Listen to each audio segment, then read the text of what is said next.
Hi everyone, welcome to Everything Dog Training Podcast with me, John McGuigan, Glasgow dog trainer and behaviour consultant. So I am, as I said, I'm a dog trainer in Glasgow in Scotland. I have been running my own business in some capacity for about 17 years. Dealt with thousands of people and their dogs reaching successful behavioural and training outcomes using positive training methods or reward-based training. Also travelled all over the world teaching trainers and dog enthusiasts and dog guardians a better way and a kinder, more effective way of living with their dogs. We're going to Australia in the first 3 weekends of November this year. So we'll be in the Melbourne area first, then in the Sydney area, and then in the Brisbane area. If you're in Oz or you're wanting to make a trip to come and see us, maybe go on holiday while you're there, then get in touch with me. You can reach me for whatever reason on my socials at Glasgow Dog Trainer or through on email info@glasgowdogtrainer.co.uk. So tons of information and free training videos on Instagram, Facebook and YouTube. So please get in touch and give us some feedback on the podcast. So welcome for coming. If you're a repeat customer and you're listening to me again, and if you're your first time, then thank you for joining us, and I hope you do come back and listen to us. I really appreciate you spending your time listening to us, listening to what I've got to say. So it's just myself today. I'm going to talk about a couple of things. The main one I'm going to talk about is the behavioural effect that we can see really quickly about the effect of aversive stimuli and how it causes aggression or frustration in us and our behaviour on social media, which really exemplifies that in a really clear way. So one of the reasons that I don't use aversive training methods, so anything which just causes pain, annoyance, discomfort or fear, is that there's always fallout from it, and there's always fallout from it. Those of us who are more resilient individuals, we will go over stuff, okay? But if you're constantly digging into your resilience, or you're constantly being weathered through a storm, your resilience will eventually wear out, and your bucket will be empty. Okay, so anytime that we go through some sort of adversity, we are steeling ourselves against that. A couple of things before we move on. There are things that happen naturally in life. So we've had a rubbish summer here in Scotland, which is not unusual, okay? Well, it's all relative, okay? Our summers here are generally pretty okay. They're mild, not hot. Sometimes we have a run of warmer weather where it gets over 20 degrees. I know, that's how cold it is here. Our summers go over 20 degrees and it rains a lot. So the winters are mild and wet, or cold and wet, and the summers are milder and wet.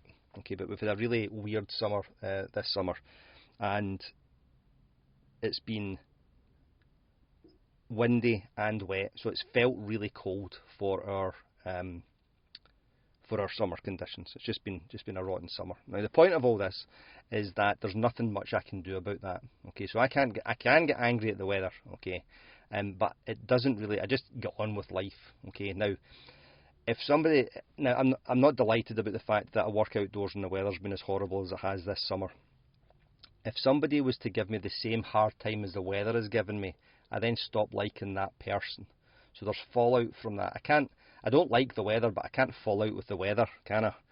But if an individual starts giving me a hard time, then there's going to be fallout from that. Okay, so in the two ways that we can fall out, I either start ignoring them, or a few ways we can fall out from it. I start ignoring them, which I'm going to talk about in a second when we go into social media habits and what they teach us about our dogs and using aversive training methods. I can ignore them. I can stand up to them, and that's if I've got the ability, the authority, the empowerment, the power to do so, okay, to stand up to somebody that's given me a hard time, or I can withdraw in myself. Okay, so there's always fallout from stuff. So think of if you're working in a really toxic work environment and your boss is a horror story, just a horrible person, and they keep giving you a hard time and you don't have the ability to answer them back. Okay, now what will happen there is you'll either have to get your head round it and just withdraw and kind of just disappear into your inner sanctum, if you like. Okay, and that takes work and resilience, or you will become ill. Okay, so there was in my previous job, there was a time where there was a period where I really did not enjoy it.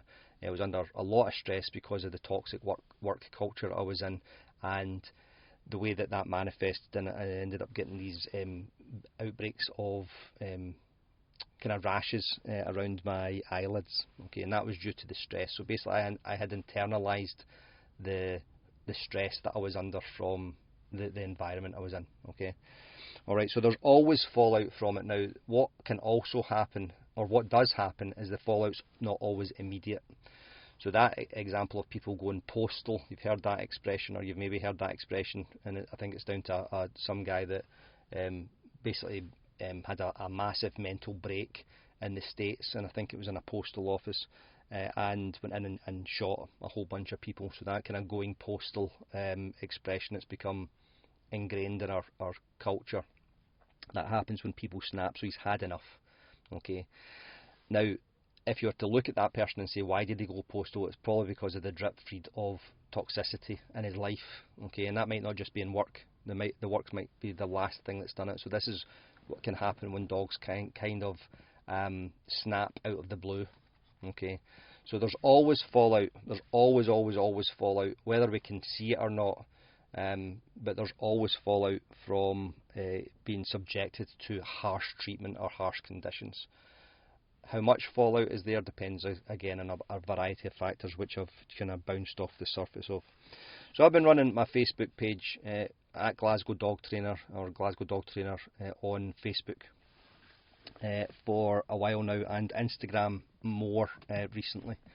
And what happens, I think, I'm going to talk about this, we talk about it a little bit in the episode that's coming up with Tess Erngren, so we've got some good stuff about that, so I'll not go over again what we're going to discuss with Tess. You're sitting on your social, so you're on your phone or on your tablet and you're in your living room, okay, and then you see something that you object to, okay, and it's an assault on your person. This is how we perceive it from an evolutionary point of view. It's an assault on your person because you don't agree with that thing that is said, and then you lash out. Okay, so it has been an aversive stimulus which has been introduced to you, and then you have that reaction to it.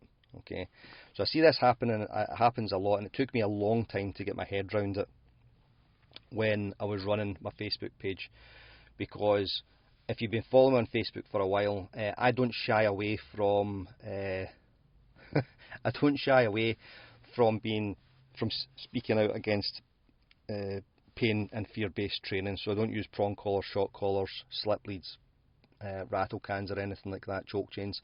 And a decent proportion of my content is trying to educate people not to use them. Okay, and that gets a lot of flack. The list of people that I've banned from my Facebook page is hundreds and hundreds and hundreds long. Okay, it just is. And then what can happen occasionally is that I say something that a pain-based trainer doesn't like. They then share it, and all their pals then come onto my page and or they share it to a group, and they then start coming on and trying to shout me down. Okay. So what's happened to that person? The person has been sitting on their phone or on their tablet or on their computer. They have seen something which they think is aversive to them, and then they react with aggression or sarcasm or negative type emotions. Okay, so the kind of unpleasant, it's an unpleasant reaction based on those kind of negative emotions.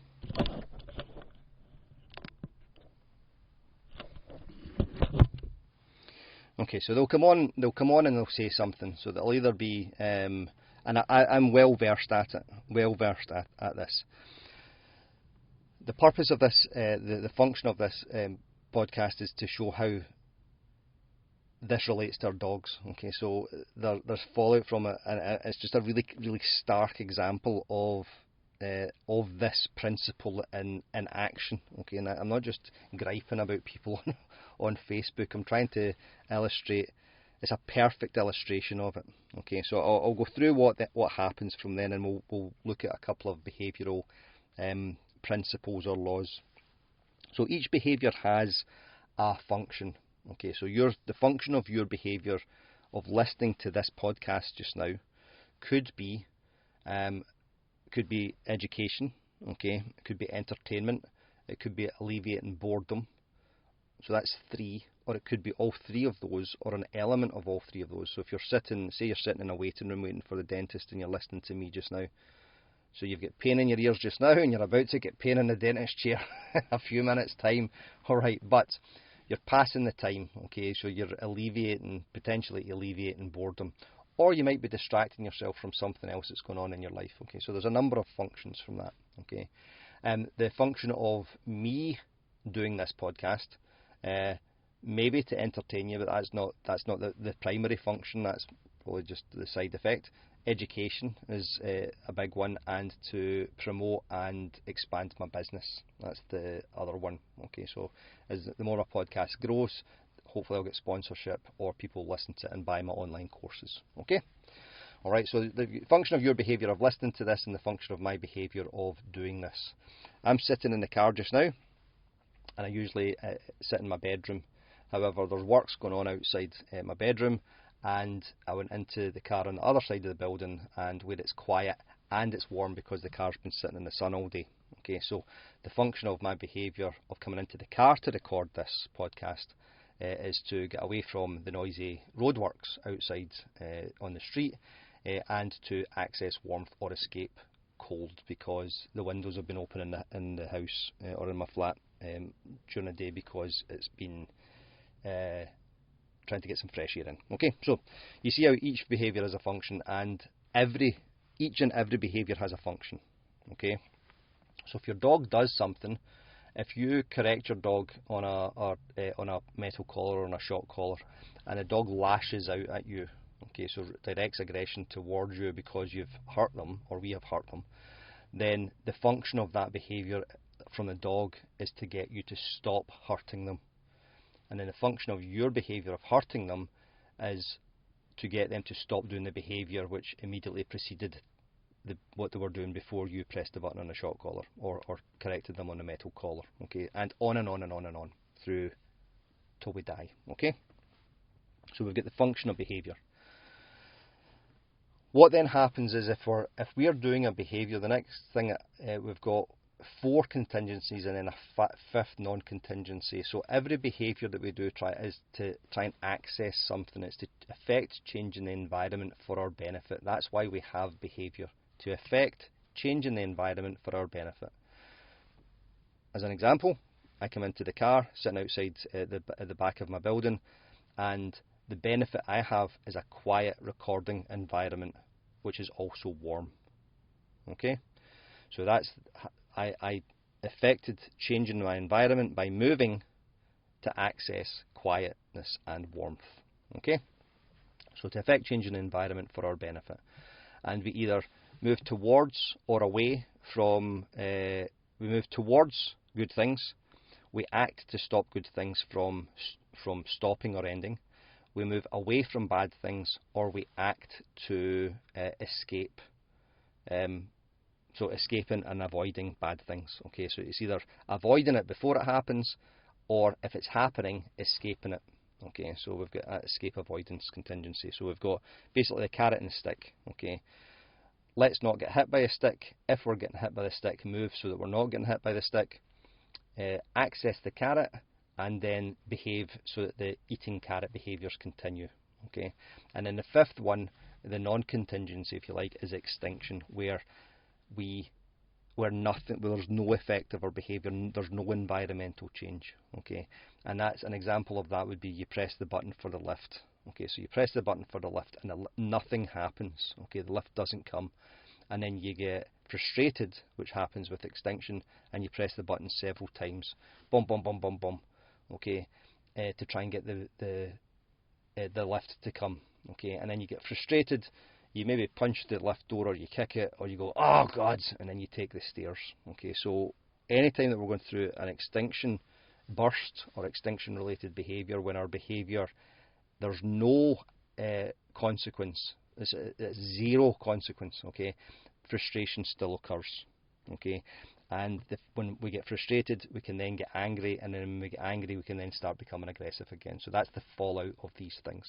Okay, now, so going back to the person that comes on and makes a snarky remark, okay, I can change the environment entirely for my benefit, so I can just immediately delete the comment or block them. Okay, now I'm then not subjected to that unpleasant stimulus of them commenting on it. Okay, so I've acted to remove that. Okay, and I have a quiet, settled life as best as I can. When I was learning how to do this, okay, so I've been running my Facebook page since 2009, I think it's been 2009, 2010. I used to take lots of this stuff really personally because I had to get used to the fact that I was feeling under attack or under assault. Okay, so I see this negative comment coming in, you know, calling me horrible names, or, you know, you're a shit trainer and you don't know what you're doing, and, you know, blah blah blah, and I feel offended, verbally, emotionally assaulted by this. Okay, and now it's just like water off a duck's back now. Okay, now that could also be the fallout from it, that hardening of my being, but I've tried to remain not hard and actually more flexible, so that it kind of bounces off me like rubber and I just go on with my day. Right, so I will delete their comment. Okay, now what then happens is, if I don't block them, and this happened with this was amazing. This was truly amazing watching this unfold. And if you'd listened to my podcast episode on Stoicism a few years ago, this was before I started studying Stoicism, and I was having some fun with this guy. This is a dog trainer down south, and a relatively well-known dog trainer. You know, this person's been on television and things like that. And they come onto my page and would write a 200 word response objecting to what I had put up on my Facebook page, on my public page, and I immediately deleted it. Okay, and then they would go back on and delete. They would come back on, and I knew they hadn't cut and pasted it, because the words what they were saying was the same, but the words were different. So I think the first time they've obviously assumed that it's just not posted properly, and they've come back on and done it again, and then I deleted it again. Okay, and the third time they then go, are you deleting these comments? And I deleted that again. Okay, so that's 3 times that they've tried to get me to respond to them. Okay, and or have their response public so that others can read them. So the function of their behaviour is, 1, to object to what I'm saying, and 2, to let others know, and to let others comment on their rightness and my wrongness, if you like. Okay, and because I'm denying them that function of behaviour, guess what happens? Guess what happens? Okay, the name calling starts. Okay, so I am subjecting them to either frustration or extinction through, or frustration through extinction. They're not getting the function of their behaviour fulfilled, or I start arguing back. Okay, and both of those things are perceived by them as being unpleasant, uncomfortable, emotionally painful, perhaps, probably not frightening, okay, but certainly not nice. And what then happens is they then start pushing back, and they push back because they're safe to do so. They're safe to push back. They're sitting in the comfort of their own home, and they can say whatever they want, as long as it's within the law, okay, and they don't start threatening things under, you know, because there's offences under the Telecommunications Act in the UK for that. Okay, now, because they've got the power to push back, they push back. Now, I bet you, I can guarantee you, if you ever met this person and you mentions my name, you would tell them, they would tell you what they thought of me, okay, and it probably wouldn't be pleasant, okay, and that's not me bigging myself up, because there's people that I have this same individual, if you ask me what I thought about him, I would tell you what I thought about them, okay, or I would keep it to myself. But I certainly think yeah, they're not a pleasant person, okay, and it's because we've had that contentious interaction. So the fallout of punishment or aversive stimuli from either of us has been a breakdown in some sort of relationship, okay. And this is precisely why I don't use aversive training methods with your dog, because your dog can't escape.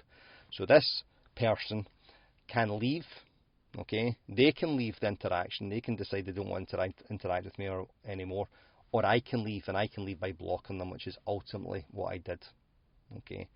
So what happens, again, I'll just run through that again, and this is borne out from, I've had, over the last 15 years since I've been running that Facebook page, more of these interactions from more individuals than I would care to mention, okay, or I would like to mention, or I would like to have had.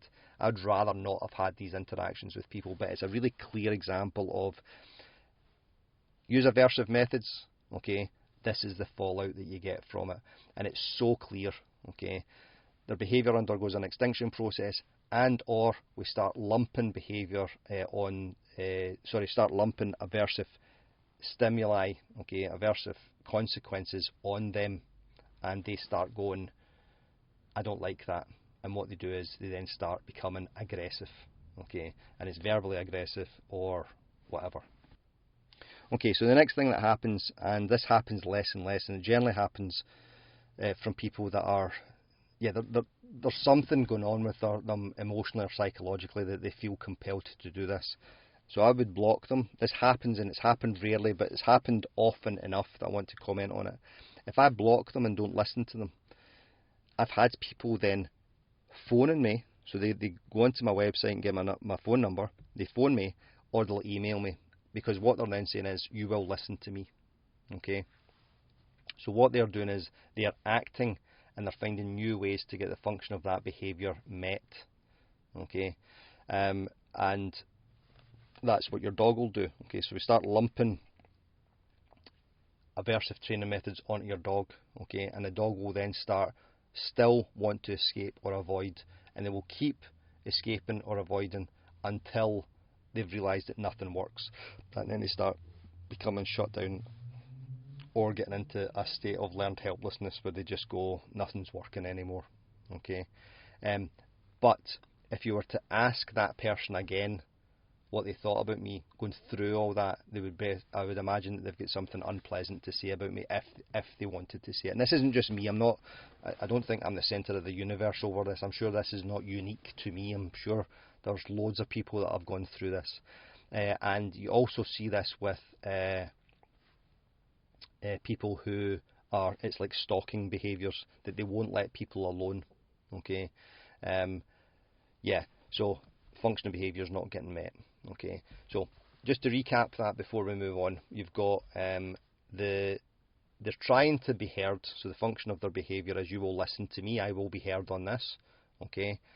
I then start putting aversive stimuli in place, either by ignoring them, that's no stimulus there, okay, but that's still unpleasant, the nothingness is unpleasant, or I start deleting their comments, okay, or I become snarky back to them, okay, and all of those things then lead to, and it happens really quickly, okay. Sometimes I'll do a wee thing if I'm if I'm bothered by it. I'll see how long it can take before they start becoming abusive. That's not what I do anymore. I certainly used to do that, okay. All right, now how that relates to our dogs. So we start lumping that pressure on our dog, and the dog then breaks down. It breaks down the relationship, or the dog just goes, this is my lot in life, okay, or I will learn to move around mum or dad to make sure that those things don't happen, okay. Somebody had said to me recently, is you blocking people and not allowing them to speak not an aversive thing, okay, and if you're a positive reinforcement trainer, why are you using aversive training methods with people, okay. Now I'll briefly explain that. our dogs are captives in our lives, and they are, okay, by any metric. I think I've said before, the best that we can expect for our dogs is a benevolent dictatorship. We decide everything for them. We decided when to breed dogs, what dogs to breed, what dogs we are going to adopt, and how we treat them. We decide all of that, and the dog doesn't decide any of that. When my client comes into my space, my human client, I use as best as I can positive reinforcement training methods, teaching methods on them, okay, because I know the effect that it has. And if I use aversive stuff, so if I'm sarcastic or cheeky or, you know, judgmental or anything like that, they're free to walk away. Your dog isn't, okay. So it's a consensual and a mutually consensual interaction that we've got there. And professionally, I want to give them a good job or a good service. When people come onto my Facebook page, I don't have to have that. I try and be as cool as I can with them, but they have made the decision that they're going to engage with me like this, and I then say, no, we're not, because I'll withdraw from that, and the way I withdraw from that is by blocking you. Okay. Now, what then happens is that if we're not teaching an alternative to the dog or the human, so the block or removing the dog from the situation is manage the environment so that unwanted behaviour can't happen. And then in a moment of madness about 7 years ago, what I did one Saturday night was I unblocked so many people. Okay, yeah, just a kind of group unblocked a whole bunch of people, and guess how long it took them before they started coming back onto my page because they had access to it, because the algorithm just started feeding them again. It wasn't as if they were waiting in the works and checking my page all the time. Okay, that's not what happened. The algorithm just opened my page up back to them again, and because the management wasn't in place anymore and they hadn't learned other skills or other behaviours, they then immediately started coming back onto my page and abusing me, at which point I just blocked them again, okay, and then permanently blocked them. So if we're not teaching our dogs alternative behaviours while we are putting management things in place, so an example of that would be your dog jumps up on your guests. So what you do is you put the dog behind the puppy gate when the guest comes in. That's the first part of it. If that's all you do, you're only ever going to be using your puppy gate forever, or you'll be using it for a long time until the dog finally kind of starts understanding, alright, I get put behind here when guests come in, and if I jump on them I get put behind here. Okay, so there's an element of teaching going on there, but most of that is management. Okay, I get removed from here, but if we're not teaching the dog then how to keep 4 feet on the floor while the dog is away from the person, then we'll probably be having to use that management a lot. Management in some instances is totally fine, and it's totally fine permanently if that's what we need. So as an example of that, if your dog was so aggressive with your house guests, or sorry, visitors to your house, and was biting them, and that happened every single time, and the risk of that was high, then it's perfectly acceptable, completely acceptable, just to put that dog away in another room when your delivery guy comes, for example, okay, and then bring the dog back out when the delivery guy goes away, if your training isn't working, okay, or you don't have the time, or you can't figure out what the reinforcers are for the dog, and so on and so on and so on. Okay, so the management is and permanent management, there's nothing wrong with it, okay, but we should certainly be striving to continue to teach our dogs. So when I unblock those people, they just immediately come back on with the same behaviours, the same nonsense behaviours that I didn't like, so I block them again. If we don't teach our dogs to keep 4 feet on the ground when they're behind the puppy gate, how are we ever going to get rid of the puppy gate again? Okay, so in summation for this part of it, what happens is that let's see what time I got. Yeah. So in summation of what we're talking about is the rules of behaviour are universal, okay, and we all follow them. Okay, if we're subjected to unpleasant things, we can easily start predicting what will happen when that the results of that. Okay, we can easily start predicting the outcomes. There was a great episode, ER, the old medical drama from the 90s, wasn't it? Yeah, yeah. It started kind of 93, maybe 94. And it ran for 14 years.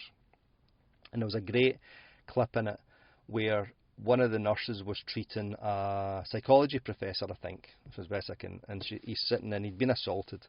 And Carol, the nurse, said to him what happened, and he says, "I'm running a social experiment to see how much provocation it takes before somebody will assault me."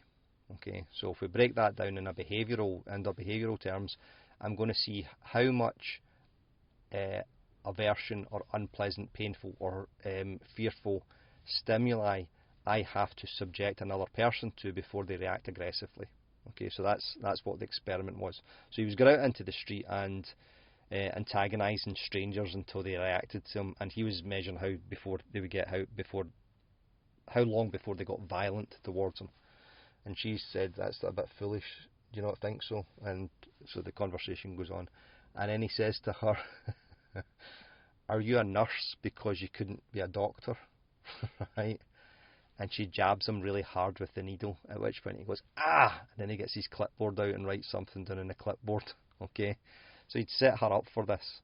And this is somebody that he had just after telling her what he was doing and why he got assaulted, and she still assaulted him with the needle, okay, because he provoked her, okay, and that's the effect that aversive stimuli has on an individual, okay. Other individuals might have just laughed that off, okay.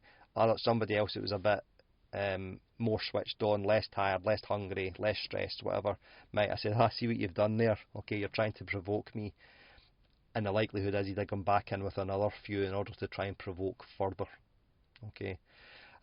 Yeah, so I've got loads of examples from which I'll talk about in future episodes of these in real life, from my own experience when I've seen people subjecting their dogs to these things and seeing what their dog does about it. Okay, corrections in the prong collar, corrections in the choke chain, being verbally reprimanded and so on, and the reaction that the dog has, the backlash from that, and that's an immediate backlash. Okay, so hopefully this hasn't been when I'm doing these kind of freestyle podcasts, I've got a kind of framework in mind, but I know that sometimes it can become disjointed, and I do repeat myself a lot, but it's to try and keep myself on track. So thanks for your patience for listening to me. Much love to you. Feedback's always good, and I'll catch you next time.